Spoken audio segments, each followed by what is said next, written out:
Olá, eu sou o Sector e seja bem-vindo ao Grande Curioso.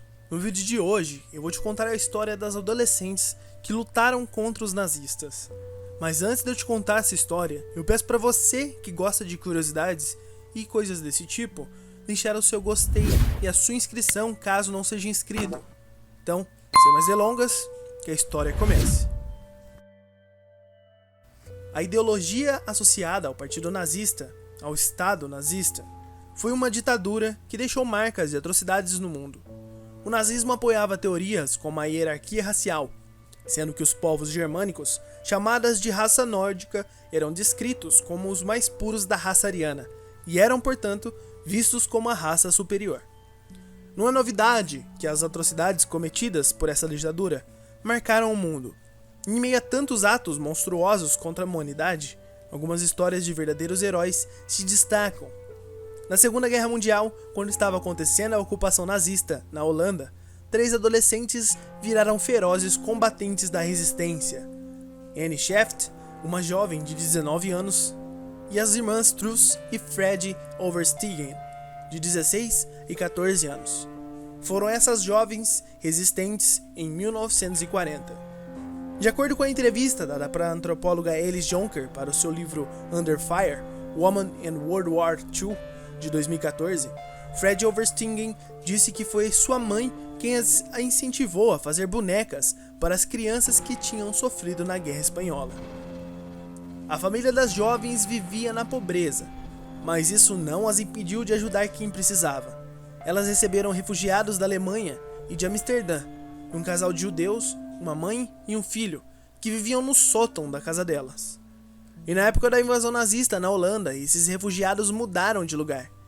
Isso porque os líderes da comunidade judaica tinham medo que a casa da família Overstegen fosse inspecionada por causa das tendências políticas da família. Junto das irmãs, a amiga Anne Scheft era uma jovem que tinha deixado a faculdade de Direito, depois de ter se recusado a jurar lealdade à Alemanha. As 3 eram integrantes da resistência, e elas são lembradas por atrair os nazistas às florestas e matá-los. No começo da ocupação, as irmãs Overstegen faziam coisas pequenas para a resistência que estava crescendo. Elas distribuíram panfletos e colavam cartazes, isso porque se acreditava que a resistência era uma tarefa masculina. Mas o comandante do Conselho da Resistência, Franz van der Wiel, viu que as irmãs eram dedicadas e as convocou para integrar a sua equipe, claro que com a permissão da mãe das jovens. Depois disso, as irmãs eram membros oficiais de uma célula de resistência de 7 pessoas, e em 1943 essa célula cresceu quando Anne Scheft entrou. As 3 trabalhavam como uma unidade independente, seguindo as ordens do Conselho da Resistência. E as 3 foram uma exceção, porque elas pegavam em armas para combater os nazistas e traidores holandeses. Depois de um tempo, elas começaram a ter um papel mais ativo. Das ações mais ousadas que as jovens faziam era ir em tabernas ou bares e atrair os seus alvos. Elas os convidavam a dar um passeio pela mata ou floresta, e lá eles eram executados. Mas nem todas as execuções eram feitas nesse mesmo estilo. Às vezes elas matavam suas vítimas enquanto andavam de bicicleta. Elas faziam isso para que conseguissem fugir rapidamente, e nesses casos não tinha parte do flerte.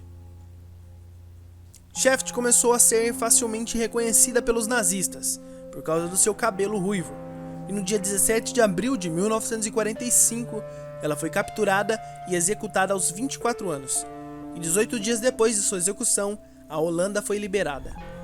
Durante a ocupação nazista, aproximadamente 3/4 da população judaica holandesa foram mortos. Felizmente, as irmãs Overstegen sobreviveram à guerra e tiveram uma vida longa. E em 1996, as duas criaram a Fundação Anne Scheft para homenagear o legado da sua amiga. I am on a whole nother level. Barely only fought you over 'cause you let 'em.